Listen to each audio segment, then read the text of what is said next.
Selamat pagi untuk kita semua.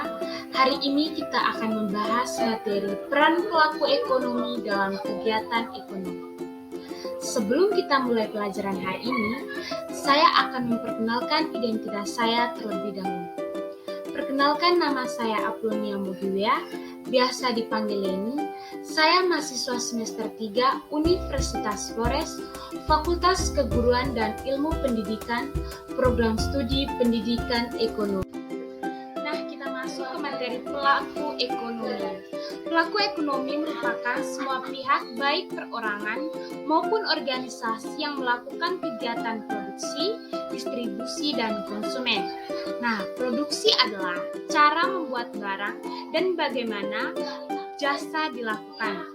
Distribusi adalah cara memutuskan siapa yang mendapatkan barang dan jasa, sedangkan konsumen adalah cara manusia menggunakan atau menghabiskan barang dan jasa.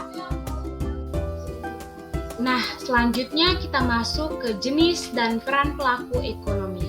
Secara garis besar, peran pelaku ekonomi terdiri dari 4. Pertama, rumah tangga konsumen. Kedua, rumah tangga produsen. Ketiga, rumah tangga pemerintah.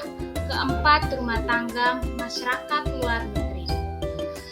Masing-masing memiliki peran dalam lingkup kegiatan ekonomi. Berikut penjelasannya. Nah, kita masuk ke jenis pelaku ekonomi.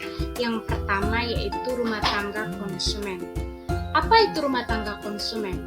Rumah tangga konsumen merupakan kegiatan menghabiskan atau mengurangi nilai guna suatu barang dan jasa. Contoh dari rumah tangga konsumen itu seperti seorang siswa yang membeli jajan di kantin.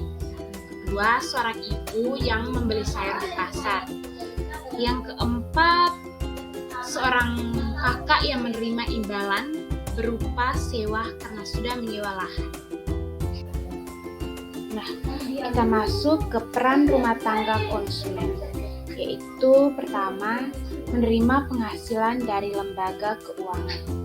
Yang kedua, menjalankan penghasilan tersebut di pasar barang.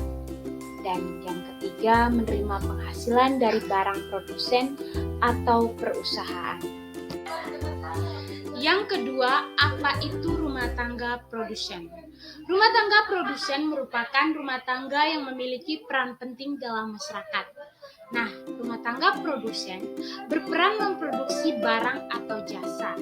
Barang atau jasa tersebut akan disalurkan kepada pelaku ekonomi dalam upaya memenuhi kebutuhan ekonomi.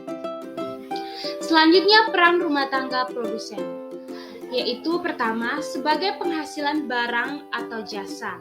Rumah tangga produsen akan menghasilkan barang yang kemudian akan disisipkan untuk distribusi kepada masyarakat. Yang kedua, memanfaatkan berbagai faktor produksi yang ada pada rumah tangga konsumsi untuk melakukan proses produksi. Tiga, penentuan pembelian berbagai barang, modal, dan stok barang. Nah, yang ketiga, rumah tangga pemerintah. Rumah tangga pemerintah merupakan pelaku ekonomi yang menghasilkan barang atau jasa untuk memenuhi kebutuhan publik. Salah satu contoh rumah tangga pemerintah yang dimiliki di Indonesia adalah Badan Usaha Milik Negara. Selanjutnya, peran rumah tangga pemerintah, yaitu pertama, pemerintah sebagai produsen. Barang atau jasa yang diproduksi akan disalurkan kepada pelaku ekonomi lainnya sebagai usaha memenuhi kebutuhan hidup. Lalu, saat menjalankan peran sebagai konsumen, rumah tangga produsen akan mengonsumsi faktor-faktor produksi yang disediakan oleh rumah tangga konsumen. Faktor produksi tersebut inilah nantinya akan diolah melalui proses produksi. Yang kedua, sebagai konsumen, artinya pemerintah menyediakan fasilitas umum. Yang ketiga, sebagai agen pembangunan. Yang keempat, rumah tangga masyarakat luar negeri. Kegiatan ekonomi yang dilakukan oleh masyarakat luar negeri adalah kegiatan ekonomi internasional. Hadirnya masyarakat luar negeri akan memicu kegiatan perekonomian berupa ekspor dan impor.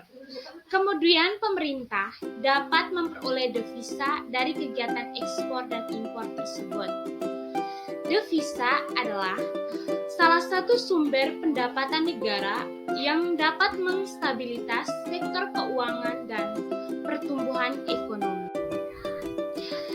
Yang terakhir, peran rumah tangga masyarakat luar negeri, yaitu sebagai mitra perdagangan, yaitu ekspor dan impor. Yang kedua, sebagai sumber pemberian pinjaman dan bantuan. Yang ketiga, sebagai investor atau penanaman modal negara ketika negara kekurangan atau membutuhkan dana besar. Yang terakhir, sebagai pasar tenaga kerja. Oke, jadi baik. Pertemuan kita hari ini sampai di sini. Harapan saya semoga materi yang saya bawakan dapat dipahami dan dimengerti bagi adik-adik. Sampai jumpa di materi